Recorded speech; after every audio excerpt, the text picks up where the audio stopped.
Psychic Matters with Ann Theotto, the top-ranked spirituality podcast. Today, I'm delighted to welcome back Dr. Josh Bullock from Kingston University and Dr. Caroline Starkey from the University of Leeds. They are two distinguished researchers who are here to share the results of their groundbreaking 18-month study into psychic nights held in pubs and working men's clubs across England. Together with their colleague, Dr. Adam Powell from Durham University, they've conducted the first ever academic research into this phenomena, gathering survey data, conducting interviews, and observing events to uncover why people attend, how these gatherings ease grief, and what this reveals about our shifting cultural beliefs. Now, whether you are a believer, a skeptic, or maybe somewhere in between, this conversation promises to challenge assumptions and offer fresh insights into the modern search for meaning and connection. And this research addresses some profound questions. How do psychic nights help people process grief? Why do these events resonate so deeply, even for skeptics? And what do they reveal about how we find meaning and connection in today's world? Dr. Josh Bullock and Dr. Caroline Starkey, it's a pleasure to welcome you both back to Psychic Matters. Thank you. Thank you. Good to be back. It's fabulous to have you both here, Josh and Caroline. It's just great. When we last spoke, you were just beginning your research into psychic nights, and now that study is complete. Maybe you could start by giving us, well, an overview of the key findings.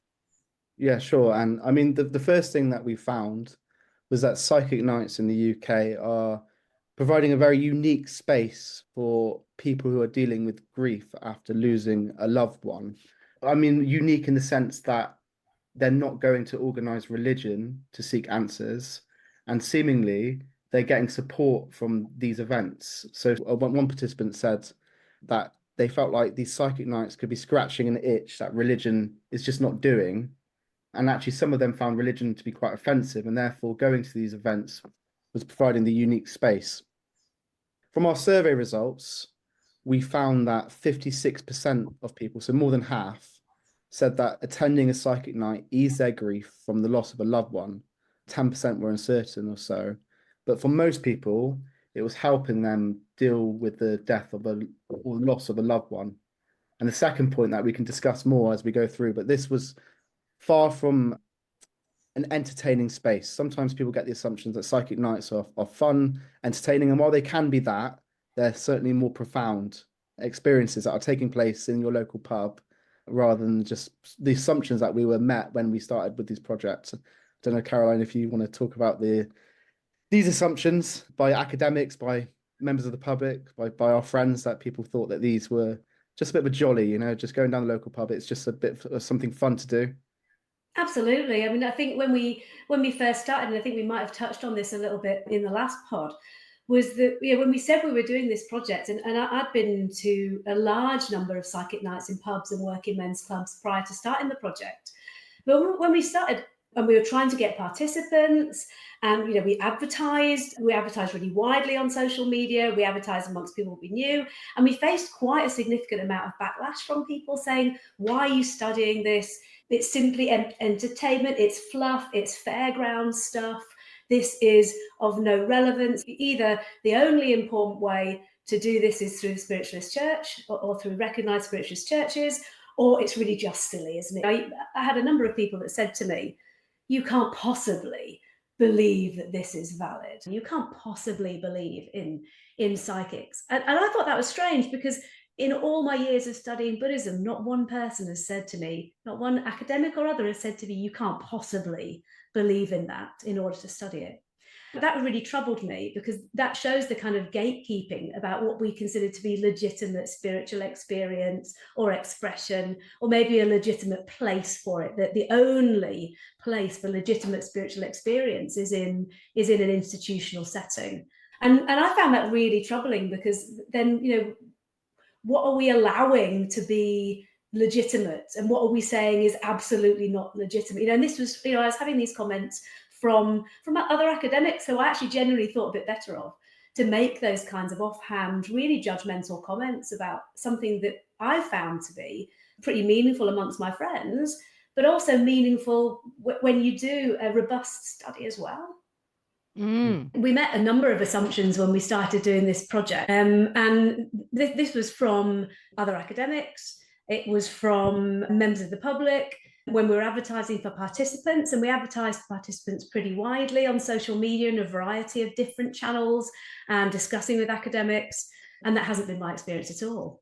I think it's the way we have been educated. We have had Christianity here in England placed upon us for the last 2,000 years, let's face it. And we're coming out of that a little bit now. We're becoming a little bit more open-minded because we're allowed to be so. We have more education, we have access to books, and the internet has opened out our minds as well. And I'm surprised at your academic colleagues saying things like this when they haven't studied quantum science. Yeah, possibly. I mean, it has just been a surprise to me. I think people's reactions to the project and to spiritualism in general. And I'm talking about spiritualism not just associated with modern spiritualism or not just associated with spiritualist churches, but the idea of spirit communication in general, that it's something that's of the past. There was something of a particular era, particularly a Victorian, Edwardian. It was a particular era, and it's nothing to do with our modern world, and or if it is, that's only in another context outside of Britain, so it becomes an anthropologist's purview and not someone who's interested in religion in modern Britain's purview. And we've always thought that to be missing a trick, haven't we, Josh? Yeah, I mean, I had an email from a member of public who went to a spiritualist church, and they said something like, if you go to a pub psychic night, you know, whatever happens then, you get what you deserve, because you're not going to a legitimate source. You might as well go to a fairground, and you know, you get what you deserve because it's full of charlatans. But yet that person's spiritual church was obviously the real home of spiritualism, right? Because they couldn't see that spirit communication could take place out of any other context other than their context, you know. And that seems to be the problem that Caroline's talking about, is with legitimacy. Everybody has their own version of things, right? Or what considered religion, not religion, etc. Yeah.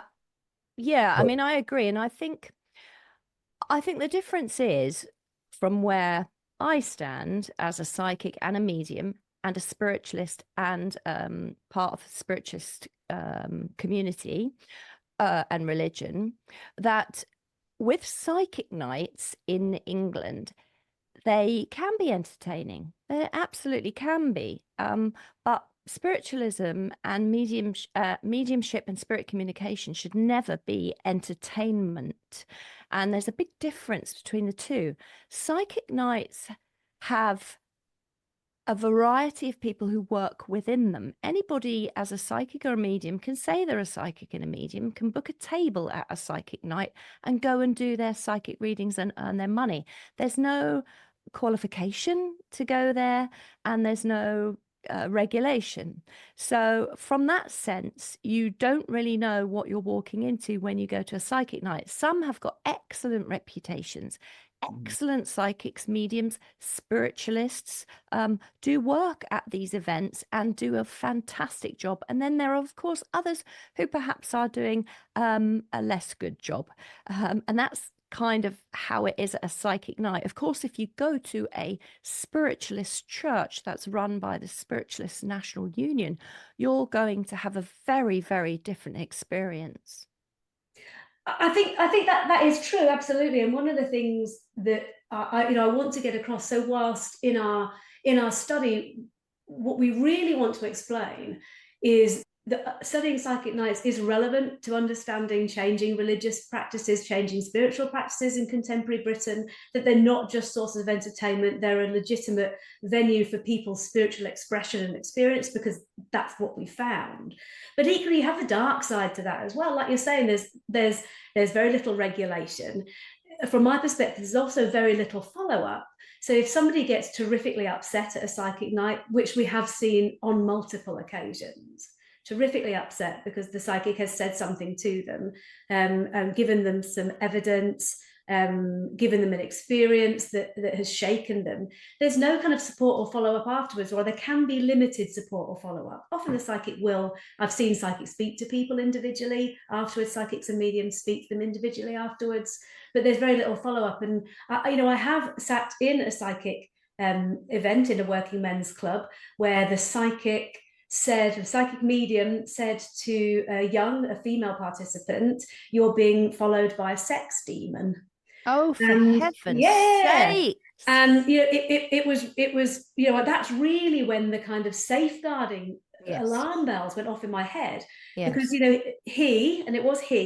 did choose the youngest looking member of the audience to do that, the youngest looking female member of the audience too, and that's a great concern. Of course, that would never, in my experience, happen in a spiritualist church, and I've been to never. many I want to be spiritualist totally churches. clear. It would never, ever, ever happen in a spiritualist church, because we have training and we have an ethics and we have a moral code of ethics that we work to.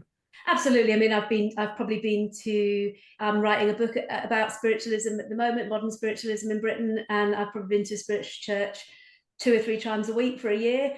Nothing like that has ever happened there. It's much more of a controlled environment. And there's issues around prediction as well, so there'll be no prediction within the spiritualist church. And sometimes I've seen psychics in psychic nights doing predictions, much more on the fortune telling side. So you have the positive side and the negative side that you have to hold. We can hold complex things together. Things don't just have to be one or the other. They can be a mixture of both. And with any kind of religious or spiritual practice, there is always vulnerability. There's always entertainment. There's always vulnerability. All of those things mixed together. So it's not a very straightforward answer. But what we're really keen to showcase, and what we're speaking from, we didn't interview mediums or psychics, or certainly people who were practicing as such. We interviewed participants. We also didn't interview spiritualists. We interviewed people who would go along to the pub who weren't affiliated. And we wanted to know what their experiences were. And that was really important, because in studies that have been done so far about contemporary mediumship, it's focused on the medium, and it's focused on the medium's message, it's focused on their psychology or sociology, but it really hasn't focused on the audience of mediums. And so we were really keen, and certainly not focused on the pub setting either, and how that might happen with people who aren't affiliated. So to think about why people wanted to go, and why they continued to go, in some cases why they wouldn't go again, it was really innovative, and a really innovative approach, and led to some really interesting results.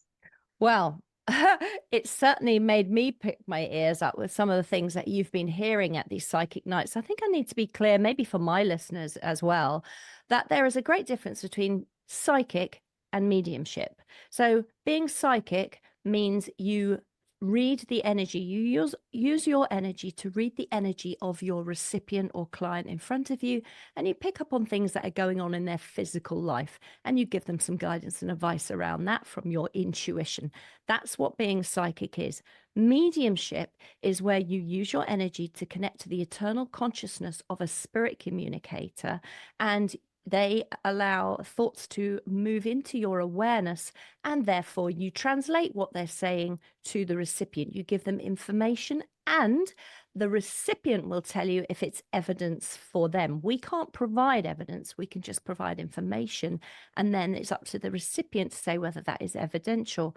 But of course, within psychic, you've got all kinds of different skills: crystal ball, divination, using pendulums, all kinds of different things, reading wax, reading this, reading that. And there's a variety of ways that you can read, and you can do prediction as well. In a spiritualist church, which is where you will only find mediumship, which is speaking to spirit communicators and loved ones who are in the spirit realm, we work by a very, very, very strict code of ethics. There is never any alcohol served while mediumship is going on, unlike in a psychic night. We are not allowed to predict as a medium. We're not allowed to give medical advice from the platform. We have to be very clear and make sure that nobody is getting upset. We have to use our own integrity, etc., etc. So there's a whole load of ethics that go alongside, and it's a very structured, beautiful, safe space. within the spiritualists' religion. So I just want to make that incredibly clear that mediums who work in spiritualist churches have a very strict code of ethic to work by. Now, having said that, people who work in psychic nights will also, even though they're outside of the Spiritualist National Union religion, will also have their own code of ethics that they work to. So I think it's few people who would act in this bizarre and awful way of telling people things like the demon, etc., etc. It's ridiculous. So I just wanted to be very, very clear about where I stand on all of this, and where, you know, the Spiritualist National Union will stand on all of this too. Yeah, and I think as researchers, I think we'd stand in the same place, and nothing that we have said in this study would kind of override what you've said. You know, what we're interested in is why people might attend. What are they getting out of it? What does it mean? Does it hold meaning? You know, starting off with, does it hold meaning for people? But also, we're allowed as researchers, I think, to have those concerns about vulnerability and about a dysregulation and what that might happen. Absolutely. I don't for 1 minute think that pub psychic nights should be regulated. I actually think that is not how it works.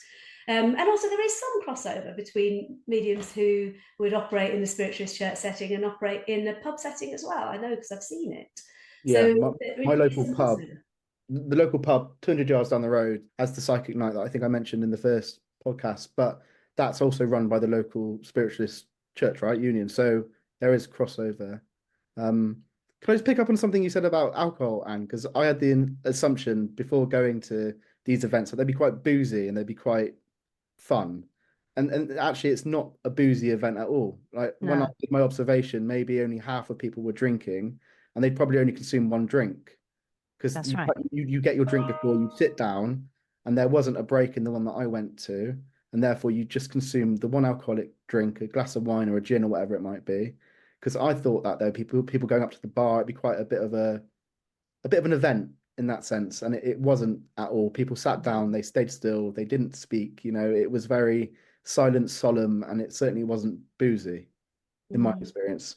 And in the one that you attended, Josh, out of interest, did you watch a demonstration of mediumship, or were people sitting at stalls and tables where you could go up and speak to different psychics and mediums?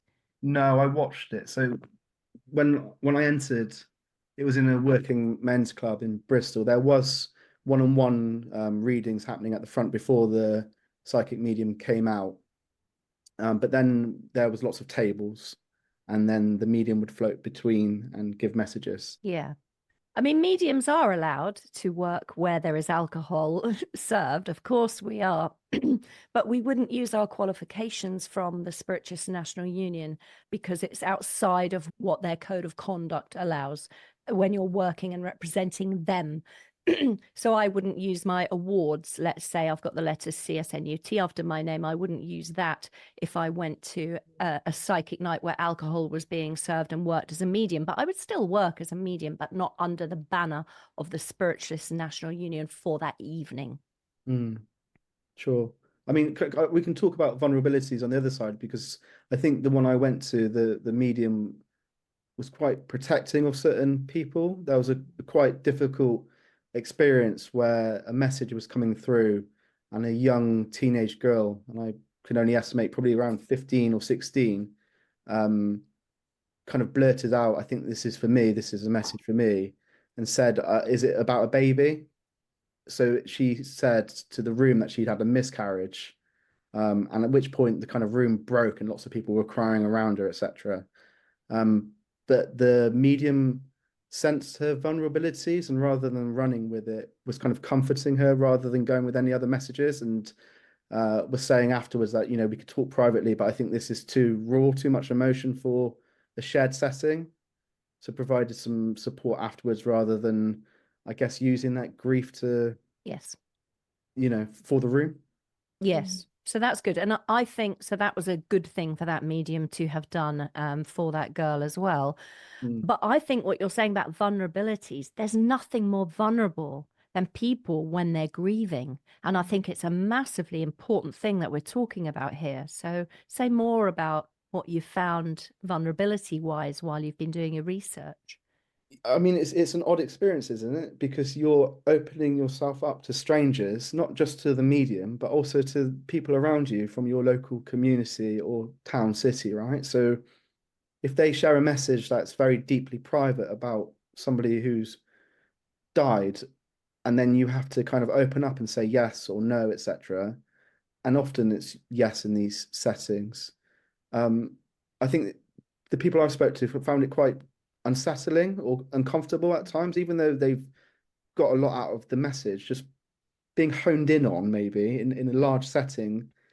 I mean, I would certainly find it quite unnerving. Because one, you're the center of attention, and lots of people don't like being the center of attention. Some do, of course, but many don't. And you're not just the center of attention because it's like your birthday or something, but somebody's giving you very deep, sometimes troubling, comforting, private messages in front of a large room of people.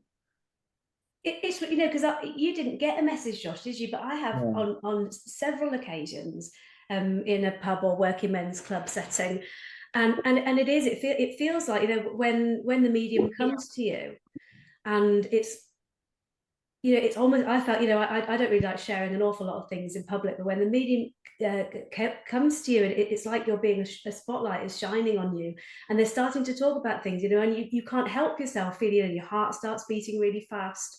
Or for me, you know, I was feeling nervous and then really quite tearful, and I often couldn't stop the tears from coming, even if I didn't feel particularly sad, but I couldn't really stop the tears from coming.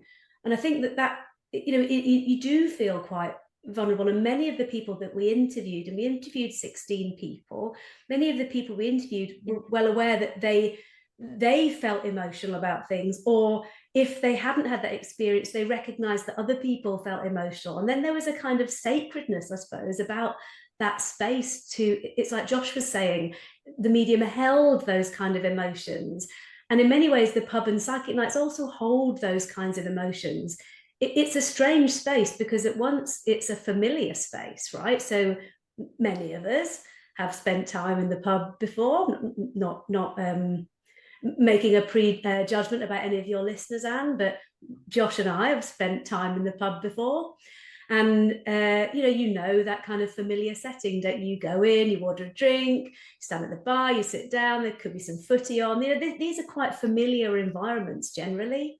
And yet it's an odd space, because although nothing has changed in the physical space, the pub looks the same. Sometimes it's a separate room, sometimes there's some people kind of flow through between rooms. But it's like when the medium begins, and if the audience is with the medium, then it does something to the space that changes it from how it has been in the past, when you just go and watch the footy or have a drink with your mates. It's like the air shifts in the space and the energy changes in the space. And I think for many of our participants kind of speak to that idea that you know, it is just a normal setting. And one of our participants said, I expected there to be a bit more glitter. I'm not sure what they were wanting glitter, but I think what they meant, they expected it to be a bit more kind of sparkly or a different environment. If it's just a working men's club, often the lights aren't even off or dimmed, or, you know, there's no kind of, you know, Victorian seance, you know, scarves over the lamps type situation. It's not like that. It hasn't been in my experience. And you know, people are, but there is something that's shifted in there, and that's what a number of our participants said in qualitative interview, that there's something that's shifted in the space.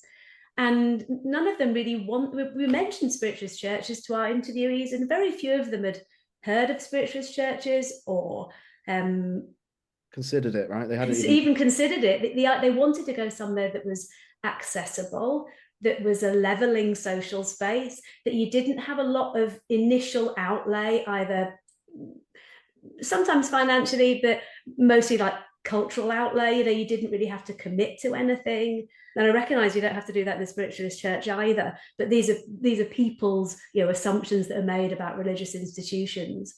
And then you just kind of go along, and there was no expectation, or a lower expectation from you about knowing how to behave, because we know how to behave in a pub generally, or you know what's expected. So it's a kind of what Josh was saying about it being a unique kind of space, and it kind of is a unique space because it's rare that you mix that kind of mundane, spiritual, some things going on. It's an odd kind of space to be part of, and I think what we're trying to do in our study and what we'll hope to do in our publications afterwards is try to articulate the kind of oddness and uniqueness of the space and what that might mean for people.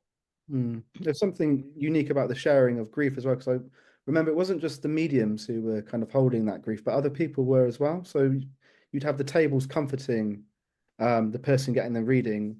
They would say, that was lovely or wasn't that nice. But then you'd also get other people around, kind of leaning over or putting a hand on a shoulder or something, or going to the bathroom afterwards and saying, that's so nice that you had that message. So it was a shared experience as well. Even though it's a one-to-one message, other people kind of come in on it and feel that as well.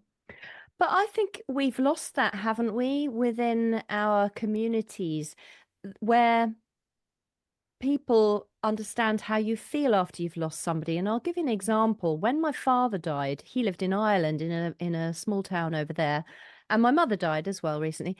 And of course, she lived in the same town in Ireland. But when they both died, the whole neighborhood would come out. The whole neighborhood went to, well, not the whole neighborhood, but their friends and people they knew from the town would first of all go and file into the funeral director's parlor where my mother and father were in their coffins on separate occasions. And they would shake hands with the family. They would say they were very sorry. A month later, after the funeral, they'd all be there. The town would walk behind the coffin as it walks down the street to honor the person within. And then a month after, this is the Roman Catholic religion, by the way, a month after the funeral, there will be what they call a month's mind mass. So we gather again in the name of that person and others who have died that month, and we remember them. And then when you're walking around the town, people say, how are you feeling? How are you doing? Your father was such a lovely man. Your mother was such a generous soul and very funny. When I came home to London, I walked down the street, there was nothing. Nobody knew what I'd just been through. Nobody cared. Nobody knew my parents. There was nothing said. And there was no one to hold me in that space, whereas there was back there. And that was so important. I think we don't have the communities anymore that hold us in this way. Yeah, I think you're right. We don't have the communities, but we're also losing or lacking rituals, because if the more the United Kingdom, or in particular England and Wales, moves towards this kind of post-Christian identity, the more that some of these rituals are lost or hollowed out. And actually, despite what people think about religion, they might have mixed views. A lot of the ritualistic stuff is quite good for communities and identity and sense of belonging and life stages as well, right? And yes, so there's lots of projects on this actually as well, like non-religious rituals and etc. But everything you said, I think, is really important in having discussions around death, but also having places to go, people to talk to. That was certainly lacking in COVID, but might just be lacking generally, I agree. I mean, I think that, we're so quick, I think, in Britain, in England or whatever, to cover up after death. Death is increasingly sanitized. It's private. It's set away from the home. It's not domesticated. It's in hospital. It's kind of covered up, and you have the funeral and then it's done and it's over. Despite a number of really interesting therapeutic grief work around how important continuing bonds are. And some of our participants really leaned into that as well. So one of our participants said the reading, when they spoke with the medium in the pub, gave me a sense of closure I didn't realize I needed. Whether it's real or not, it helped me deal with my grief in a way that nothing else has. And one of our other participants was also saying they themselves didn't get a message on this occasion, but they were witnessing other people get messages. And they said about the people in the Working Men's Club, they were looking for hope, comfort, something that could take away what I don't think they could find anywhere else in the community. And I think those things are really powerful. And it is, and I think it does speak to declining or changing patterns of institutional religious affiliation, particularly mainstream Anglican. It doesn't actually stop the very human desire and very human need to understand what's going on. What is this world about? What happens after we die? is there anything more than this? These are fundamental questions about being human. But just because religious institutions change doesn't mean those fundamental questions change. But people try and seek answers to them in a variety of different ways. And that might be online, it might be in newer religious movements, it might be individually, it might be in a pub. And that's kind of what we're trying to surface, is that what we think these pub psychic nights, they're part of a longer trajectory of spiritualism with a small s in this country. This isn't just a response, although it's clearly reflecting of modern spiritualism since 1848 and the Fox Sisters, but actually this is a much longer tradition of wise women and wise men and seeking out answers to really big questions, and it's just a different setting, the pub. There's lots of issues that we might have with it. There's lots of potential concerns, but also we think this is really speaking to people's quite deep need to get questions answered when they can't find them in other places, when other places have been found wanting. Yes. In the court of public opinion, essentially. Yes. Well, I think hope and comfort, we're desperate for it. We're so desperate for it when we've lost somebody and they've died and they're not here anymore, which is why I believe that the training of mediums and the training of psychics is so vital, so that they understand grief and understand how it can affect us and affect your recipient, so that when you do offer your psychic guidance, your psychic insights, you're going to do it from a place of ethics and morality, where you're going to be very careful about how you give that information across. So yeah, I think training is absolutely vital. And I was very interested in what you said there, Caroline, or maybe it was you, Josh. You talked about, you interviewed 16 people so far in your survey. So that's not that many people to interview. It's only 16. But you said there were very few of them who had heard of a spiritualist church. So when you say very few, how many? And what was the percentage out of that 16? I don't know, 1 or 2 maybe. Right. It's amazing, isn't it? I don't never think heard. any of the ones I spoke to, I mean, maybe 1 or 2 had heard of it, but certainly didn't consider it. It wasn't even on their radar or something to attend. And I mean, some of them said afterwards, oh, maybe I will go, actually. And so I felt like, oh, I'm kind of been a bit of a conduit there, and I didn't mean to. Yes. But, that's not our role as researchers to do that. No, but your role was to go into these psychic nights and find out why people are going to them and work out what they're getting out of it. It's part of a longer trajectory. So, like I said, I'm not trying to give too much of a plug to my new book, but I'm writing a book about spiritualism in general, both inside and outside. And I am doing some research on a spiritualist who both was connected to the Spiritualist National Union and also not in periods of time, who operated in Bradford from kind of 1918 to where she died in 1975. And I'm working with her archive. Her name's Julia May Shaw. She's quite prominent, although nobody's written about her yet. And I'm struck by the parallels between some of the things that our participants were saying, going to contemporary pubs or working men's clubs, and what the significance of that mediumship reading was, and some of the things that she wrote in her diaries. And this one in 1924, she's talking about what spiritualism has given her. She had a breakdown after the First World War. She lost a large number of people, and her husband was badly injured at Passchendaele.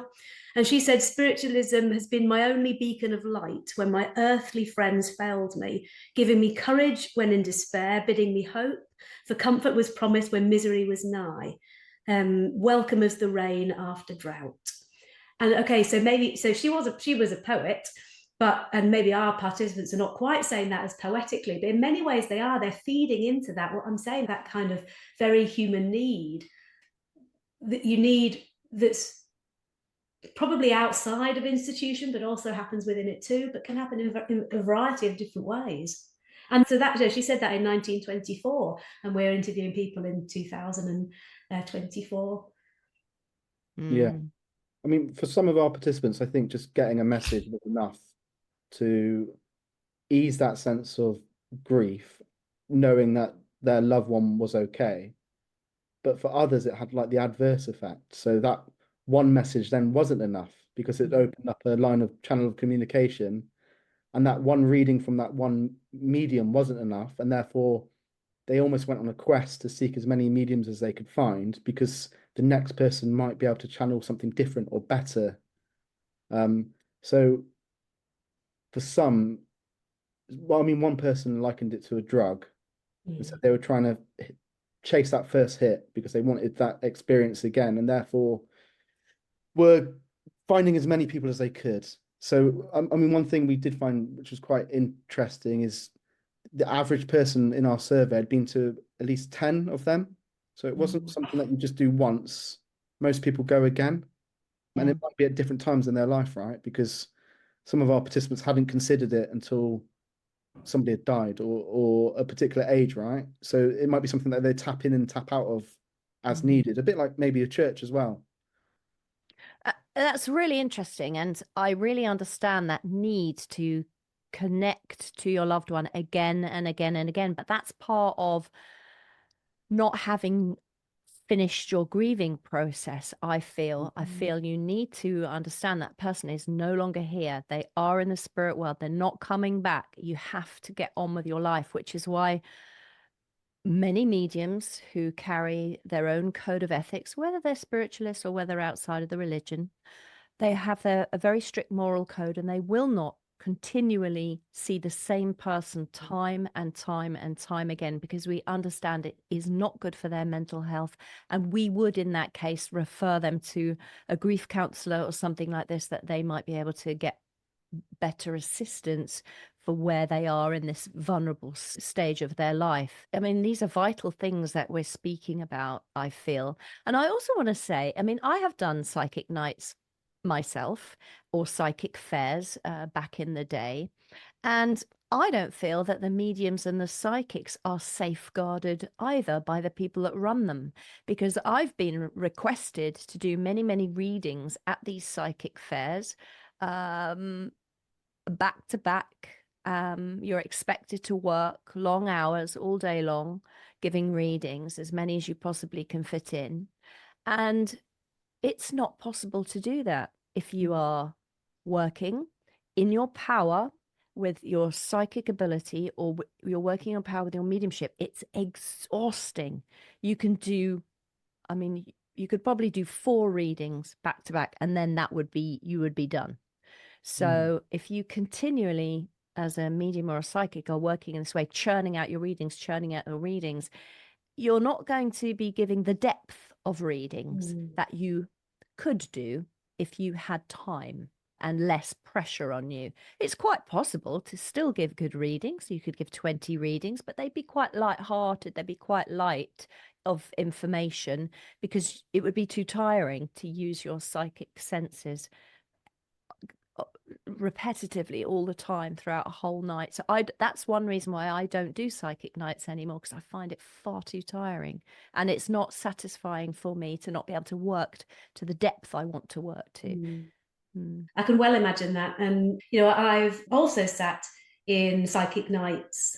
I've never been to a psychic fair, but I've sat in psychic nights where the medium hasn't really connected with the audience, or the audience haven't connected. It just hasn't worked. It hasn't gelled. Been in a packed, busy room. Every single time they've said something, someone's gone, no, no, no. And it's just, they've just been met with like a wall of no's. And then, of course, then the sort of like the giggling might start, or the kind of distraction might start from the audience. And then people start to get up, and that, they start to have a bit more to drink. And then I think, oh gosh, I've seen mostly female mediums as well. Of course, there are men, but I've seen mostly females.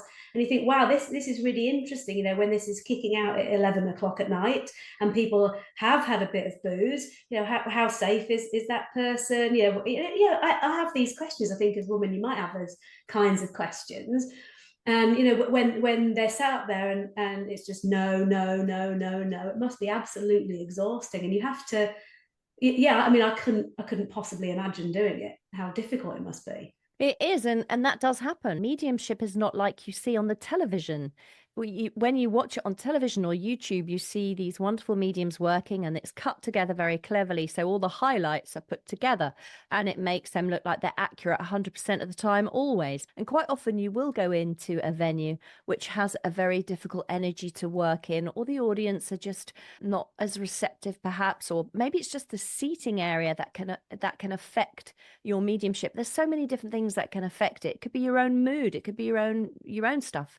And it does happen whereby you can't sometimes work within a space and things are more difficult and you get more no's than you perhaps normally do. So it does actually happen, and it's difficult. But it's a thing. It's a thing that does happen. Yeah. So I know that a lot of the participants in your survey had contradictory beliefs. Josh, can you say a little bit more about that? Yes, I mean, lots of our participants weren't either what you would call complete believers, nor were they science-led skeptics. There was a big mix of beliefs. And interestingly, people held quite contradictory beliefs at times, which perhaps isn't that interesting, but it's only when you kind of prod at these beliefs you realize that people often hold contradictory beliefs. So I think for lots of participants, there was a kind of want or need to believe this, because it would certainly reinforce or help them in some ways. Like if they believed that this was true, then it would help provide them with a sense of closure or help them with their grief. But actually was the case that people were going back and forth, even when they were talking to us about what they would believe in. So we kind of coined this a bit of a pendulum belief, but we don't necessarily think it just goes one way and the other. It kind of spins around in all directions as they're kind of working this out. So somebody said, for example, I would say I'm a believer, but I'm quite skeptical. So there's a contradiction straight away. But I do think there's something in it. And another participant said, I do believe. No, I think what I'm searching for is proof. And that's why I'm going, because I'm not 100% sure that I do believe. I'm trying to prove to myself that it's true. And that's why I'm going. So we kind of see this grappling as we were talking to people about wanting to believe or thinking that they believe, but then also kind of engaging a more skeptical approach as well. Do you want to add on to that, Caroline? Yeah, sorry. Yeah, I was going to say, just I think this is to do with, very few of our participants had a religious affiliation. Some were brought up with some religion, but very few had, it wasn't particularly strong in their childhood. So they were kind of grappling with these questions. I want to believe, I think I believe, I'm not sure, I'm skeptical as well, because they're kind of doing this alone, really. And so they don't have these kind of, natal institutional doctrinal beliefs kind of enforced on them. They're kind of, I think Josh has called it in previous studies, like a pick and mix spirituality or a patch and make do spirituality, those kinds of things. And I think that's absolutely what we're seeing here, kind of people just trying to figure it out and using the pub psychic night or the working men's club psychic night as part of an episode on their journey of trying to work things out outside of the structures of institution, which many people these days find themselves in Britain, outside the structures of religious institution. And so it was quite wild. We were looking at the survey, and there were some people with particular beliefs about reincarnation, and we were trying to fit that in with spirit communication, and it just really nothing followed a particular pattern. And like Josh said, that might not be hugely unusual in the post-Christian landscape that we arguably are in. But what was interesting was them using the psychic nights to kind of help these questions get answered. And what I find really, what we had a chuckle about in some of the interviews with participants, was that there was one person, I asked one of our participants, does your partner come with you? And they were like, no, absolutely, total non-believer, wouldn't like it, but wouldn't like to go, but just because they might be a bit scared. And then I think, that's if you don't believe it, what are you scared about? What are you scared about? And it was like, wouldn't want to go because doesn't want to poke that, don't want to poke that hornet's nest, but definitely don't believe in it. And I kind of like that kind of strangeness, the wildness of the belief there. Or even, one of the things Josh and I were talking about throughout this whole thing is even belief the right category? We're having this imposition of, you have to ask people about belief. What do you believe? Because that's the most important thing about how we interpret or how we analyze religion. And I just don't think it is. And Josh, I don't think Josh thinks it is either. And we're kind of thinking constantly, us harping on about belief being the most important thing. I kind of think we were, going down an unnecessary rabbit hole there.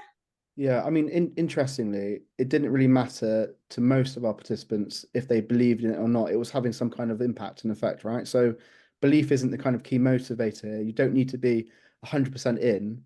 It's still having an impact on levels of grief, and also people are taking away something from those events, right? Whether they believe it or not. So that's maybe belief isn't the right thing. Maybe it's gut feelings, it's intuition, it's something else. But it's not the level of belief that seems to be the most important thing. It is interesting, isn't it? And I think being skeptical is really important when it comes to psychic and mediumship. Everybody should be 100% skeptical unless it's proven to them only, not their friends, but to them, that it is something that they now truly believe in. And you can't get to that point of belief unless you've gone through all of the skepticism and understood life to be different to how you thought it was going to be. And you can only get there through your own experiences and your own truths. And maybe it's not about belief, maybe it's about faith, having faith in what is to come. I don't know.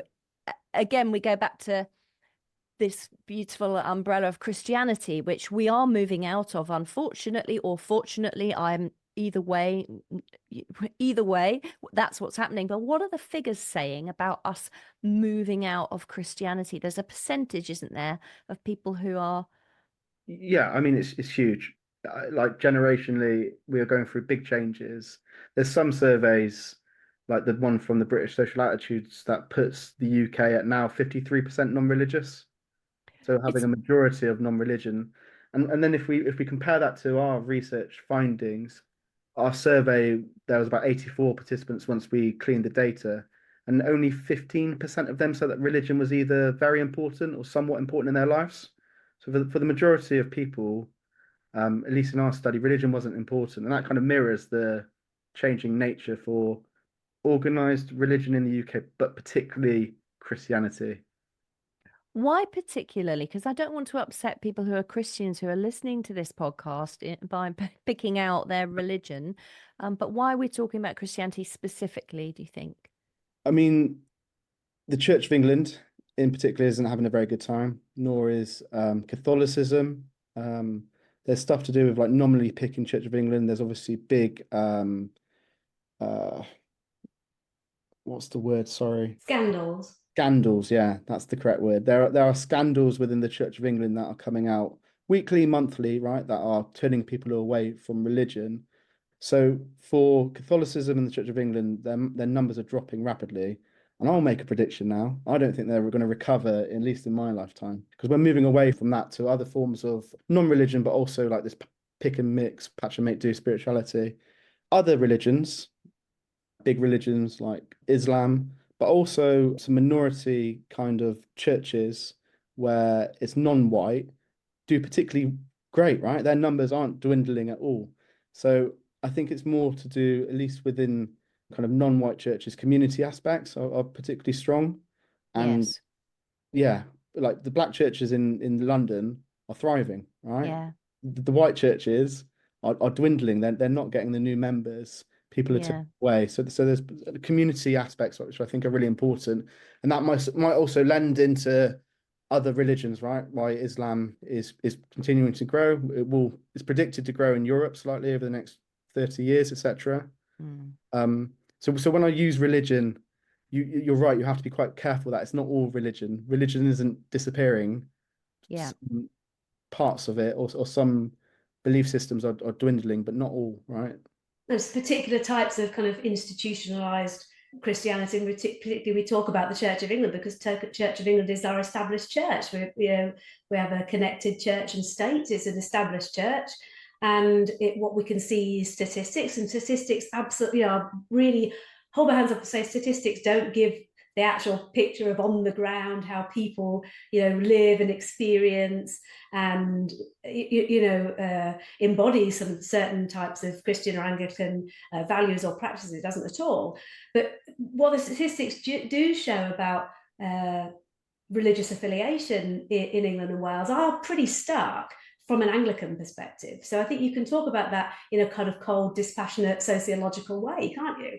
That, you know, we have seen some significant changes in numbers of Anglicans, and they're aging as well. So as Josh says, you know, this is, you know, coupled with aging populations of people who, in relation to some forms of institutional Anglicanism, and coupled with other social forces and the scandals and the issues that are going on, you know, we're probably looking at patterns of this not necessarily changing, but people still having these existential questions. People that may have had to or chosen to fill Anglican pews are now trying to find, you know, those kind of existential questions still are still in people's minds, and they're finding new ways to answer them, to investigate them, to think about what it means. And I guess for us, that's been at the heart of what we want to investigate, is these new ways. And one of the things that we have to talk about, I think really importantly, is social class. Is that many of the people that we spoke to affiliated themselves as working class. So many of the participants that the survey was a little bit more mixed, but the survey was about 55%, I think. Was it more than half of them would be what we call traditionally working class? Yeah. So we had, so about that in the survey, but I would say all but one or two in our interviewees were working class, or you know, that they affiliated. So we didn't investigate whether or not that it was self-identified. And I think that leads into the pub space as well. So you've kind of got a class element here where people might think, well, I'm not sure if these kind of institutional religions are okay in class terms, kind of accepting me as who I am. But I know that the pub or the working men's club might be a space that I feel comfortable in. It's in the centre of my community. It's an accessible space. And there's kind of class elements going on there as well. And many of the most successful mediums that we observed, I think, leaned into the location that they were. So, you know, Josh has experience of them using very, you know, Josh comes from Bristol, using very Bristolian type language and turns of phrase. And certainly for me up in Yorkshire, you know, the most successful mediums I saw were broad Yorkshire women, often strong Yorkshire women, no nonsense.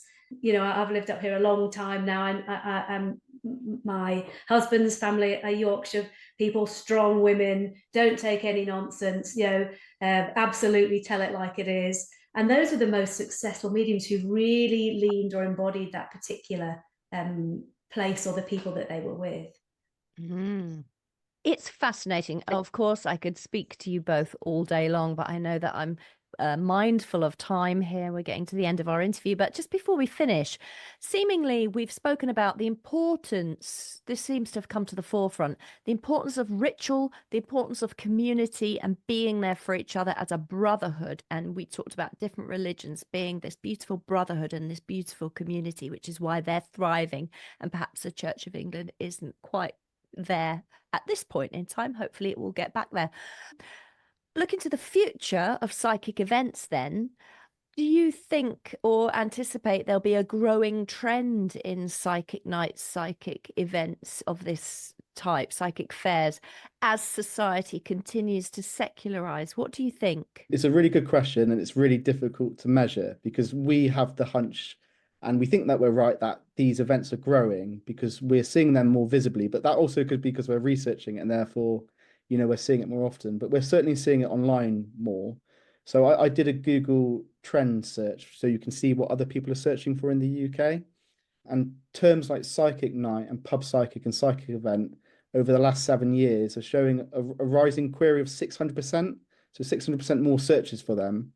And when you look at psychic nights near me on Google, there's a 550% increase. So people are certainly searching for these events more. Whether they're going to increase in terms of people going, I don't know. The events that I've been to are typically packed, and I know that's the same in Yorkshire, that these are kind of sellout events or tickets on the doors and they're full. But what I do think that we will see over the next decade or two, as Christianity dwindles more in the UK, that people will be searching and seeking alternative spiritual experiences. And I think we can see some of this already. I don't have TikTok, but I know that spiritualism is abundant on TikTok, right? And social media more generally, with people just searching for other forms of spiritualism and mediumship, but also things like tarot, right? Or divination. These things are growing, particularly with young people. So if you look at, as a sociologist, where trends go, the young people are the answer, I think, because that's going to be what they're going to be practicing over the next decade. I don't know what Caroline thinks. No, I completely agree. I do have TikTok and Instagram, and I like all stuff like that. And I'm constantly seeing and being recommended. You know, this is the algorithm; it recommends things that I search for. But there are so many ways that you kind of can engage with this. I mean, one of the things we were interested in asking was whether or not we thought COVID had an increase in the amount of people going to psychic nights. And both Josh and I and Adam, we all thought it would have done. So with spiritualism peaking at times of national crisis, if you think sort of post First World War, post Second World War, during Second World War, national crisis, national grief, that's typically been the numerical peak. We thought COVID might have had an impact, and we certainly saw some literature, popular literature, thinking that COVID had. None of our participants thought that it did. All of them said, no, I've been interested in this for a long time.